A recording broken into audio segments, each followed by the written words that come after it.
Telugu digital media network లో political కేటగిరీలో number 1 కేవలం 72 గంటల్లో 1,50,00,000 వ్యూస్ పైగా పాపులర్ టీవీ నెట్వర్క్. నమస్తే, వెల్కమ్ టు తెలుగు బావుటి. ప్రస్తుతం మనతో పాటు ఉన్నారు గాదే ఎన్ఏ గారు ఉన్నారు.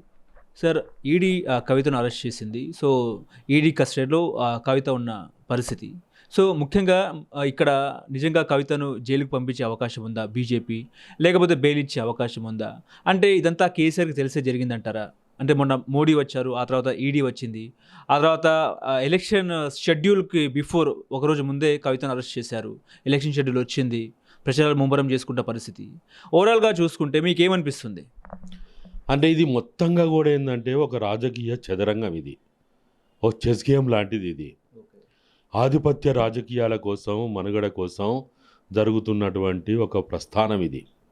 అంటే దీంట్లో ఇక్కడ రాజ్యాంగము, చట్టాలు, నీతి, న్యాయము, ధర్మము ఇవన్నీ ఏముండవు. రాజు దలుచుకుంటే దెబ్బలకు కొదువా అన్నట్టే ఉంటుంది ఎక్కడైనా, ఎవరైనా అంతే.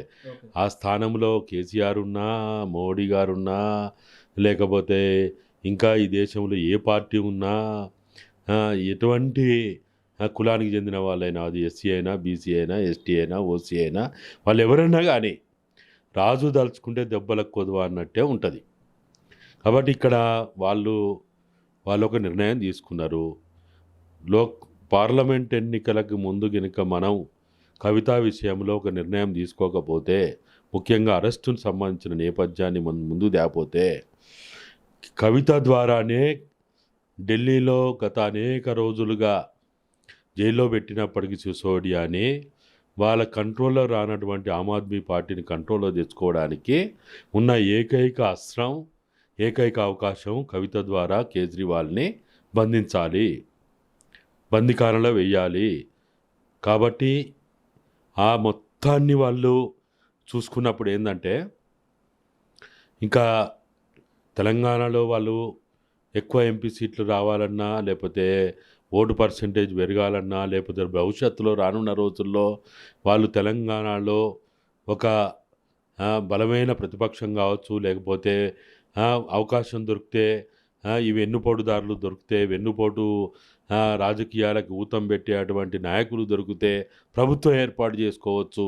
కాబట్టి ఇక ఇప్పుడు తప్ప మనకిక ఎప్పుడు కూడా ఇటువంటి అవకాశం రాదు అనే ఆలోచనతోటే వాళ్ళు మొత్తంగా ఆలోచించి వంటకం చేసి అన్ని రకాలుగా ప్లాన్లు వేసుకొని వాళ్ళు రావడం జరిగింది. ఇప్పుడు ఇక్కడ దీని వెనక కేసీఆర్ ఉన్నాడా, దీని వెనక ఫలానా ఉన్నారా, దీని వెనక ఏదో ఒప్పందాల మధ్య జరుగుతుందని నేనైతే అనుకోవడం లేదు.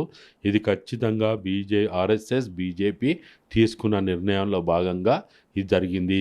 ఇది రాష్ట్ర బీజేపీ తెలియకపోవచ్చు, రాష్ట్ర బీజేపీ నాయకులకు తెలియకపోవచ్చు, ఈ కేంద్రంలో కూడా అందరికీ తెలియకపోవచ్చు. అక్కడ కూడా ఒక 2, 3, 5 వాళ్ళ మధ్యనే జరుగుతూ ఉంటుంది. కాబట్టి వాళ్ళన్నీ కూడా చాలా పకడ్బందీ ప్లాన్ తోటే ఇక్కడ కవిత వరకు ఏమీ దాగదు. నేను అనుకుంటా ఈ అరెస్టుల పరంపర రానున్న వారం రోజుల్లో కేజ్రీవాల్ వరకు కూడా పోయిన తర్వాతనే ఇది సుఖాంతం అవుతుంది అనేది అయితే నేను అభిప్రాయపడుతున్నా. ఓకే, అంటే తెలంగాణలో ఇప్పుడు ఎంపీ ఎలక్షన్స్ వస్తున్నాయి.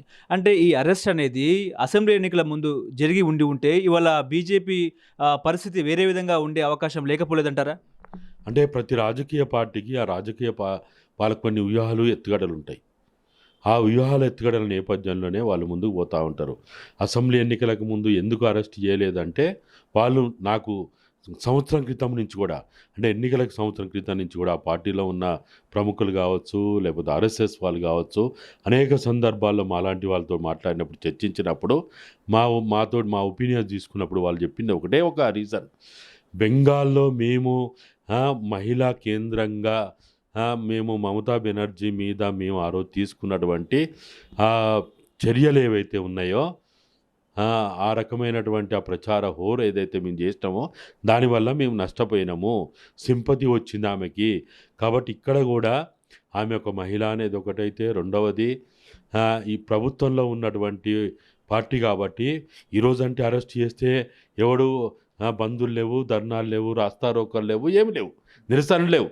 కానీ ప్రభుత్వంలో ఉన్నప్పుడు కనుక అటువంటి జరిగితే పోలీసులు వాళ్ళ చేతుల్లో ఉంటారు, క్యాడర్ ఉంటుంది, చెప్తే చేసేవాళ్ళు ఉంటారు, ఏదంటే అది చేసేవాళ్ళు ఉంటారు. కాబట్టి అటువంటి సమయాన్ని ఎంచుకోవడం తప్పవుతుంది. రొడ్డకొట్టుడు కొట్టొద్దు, రొడ్డకొట్టుడు కొడితే బుడ్డ దిగుతుంది. అటువంటి తప్పులు చేయొద్దు. ఎప్పుడు కూడా సమయ సందర్భాలను బట్టి, కాలమాన పరిస్థితులను బట్టే మనం ముందుకు పోవాల్సి ఉంటుంది అనేది బెంగాల్ తర్వాత వాళ్ళు తీసుకున్నటువంటి ఒక అనుభవపూర్వకమైనటువంటి ఆ నిర్ణయం. కాబట్టి వాళ్ళు ఎవరెంత ఒత్తిడి చేసినా, పార్టీలోంచి వెళ్ళిపోతా అని బెదిరించినా, వాస్తవంగా వెళ్ళిపోయినా కానీ వాళ్ళు ఎట్టి పరిస్థితుల్లో కూడా వాళ్ళ నిర్ణయాన్ని మార్చుకోలే. ఇప్పుడు ఏదైతే ఉందో కేసీఆర్ లాంటి వాళ్ళు, కేటీఆర్ లాంటి వాళ్ళు 100 కోట్లు కాదు, 1000 కోట్లు కాదు, 5000 కోట్లు ఇస్తా అని చెప్పినా కానీ వాళ్ళు ఒక రాజకీయపరమైన నిర్ణయం తీసుకున్నారు. కాబట్టి అది నాగపూర్ కేంద్రంగా నిర్ణయం జరిగింది. కాబట్టి ఇక వాళ్ళు వాళ్ళ నిర్ణయాన్ని వాళ్ళు ఎంతమంది ఎన్ని రకాలుగా ప్రలోభ పెట్టినా, ఆశలు పెట్టినా, లేకపోతే మంత్రాలు చేసినా వాళ్ళు తీసుకున్న నిర్ణయాన్ని పకడ్బందీగా వాళ్ళు అమలు చేసిండ్రు. అంతేగాని నేను అనుకోవడం అయితే దీంట్లో కొన్ని మీడియా సంస్థలు మాట్లాడుతూ ఉన్నాయి, ఇది అనుకోని చేసిండ్రు, ఒప్పందంలో భాగంగా చేసిండ్రు, మాట్లాడుకొని చేసిండ్రు, తెలిసే చేసిండ్రు అని ఇట్లా అంటున్నారు. కానీ నేను అనుకోవడం అయితే వాళ్ళకు ఒక 6 నెలల ప్లాన్ ఉంది. తెలంగాణలో కవిత అరెస్టు నేపథ్యాన్ని మొదలుకుంటే వాళ్ళు ఒక 6 నెలల దాకా ఇక్కడ వాళ్ళ ప్రభుత్వాన్ని ఏర్పాటు చేసేదాకా ఇదే స్పీడ్లో వాళ్ళు పోతారు. ఇక వాళ్ళు వెనక్కి చూడరు. వాళ్ళు ఇక్కడ ఇంకేం మాత్రం కూడా ఇక రాజ్యాంగము, ప్రజాస్వామ్యము, చట్టాలు, ధర్మం, న్యాయం, నీతి ఇంకేముండవు. వాళ్ళు అనుకునేది వాళ్ళు చేసుకుంటూ పోతారు. ఆ విధమైనటువంటి ఒక లాంగ్ టర్మ్ అది ఒక బెనిఫిట్ కోసం, ఒక లక్ష్యం కోసం, ఒక ఆశయం కోసం వాళ్ళు చేసినటువంటిది ఏదో కవిత అరెస్ట్ చేసి, కవిత అరెస్ట్ ద్వారా కేజ్రీవాల్ని అరెస్ట్ చేసేవారికి ఆఖరిగా కవిత అరెస్ట్ ద్వారా ఏం జరిగిందో వాళ్ళకి చూసిపోయింది. ఇక్కడ ఏం నిరసనలు వచ్చినాయి, ప్రజల్లో ఏం స్పందన వచ్చింది, ఏ రకమైనటువంటి అనుకూలమైన వాతావరణం వచ్చిందో వాళ్ళు తెలిసిపోయింది. కాబట్టి ఇప్పుడు అవసరమైతే ఇప్పుడు వాళ్ళు ఏం చేసిండ్రు, గత 100 రోజుల నుంచి కాంగ్రెస్ని అడ్డం పెట్టి బీఆర్ఎస్ని ఏదో రకంగా ఇరకాటంలో పెట్టడానికి ప్రచారం చేసిండ్రు, బదనాం చేయడానికి ప్రయత్నం చేసిండ్రు. ఇప్పుడు ఇక కాంగ్రెస్ని, బీఆర్ఎస్ని ఇద్దరిని మడత పెట్టి దెబ్బ కొట్టుడు సులువు చేస్తారు. ఓకే.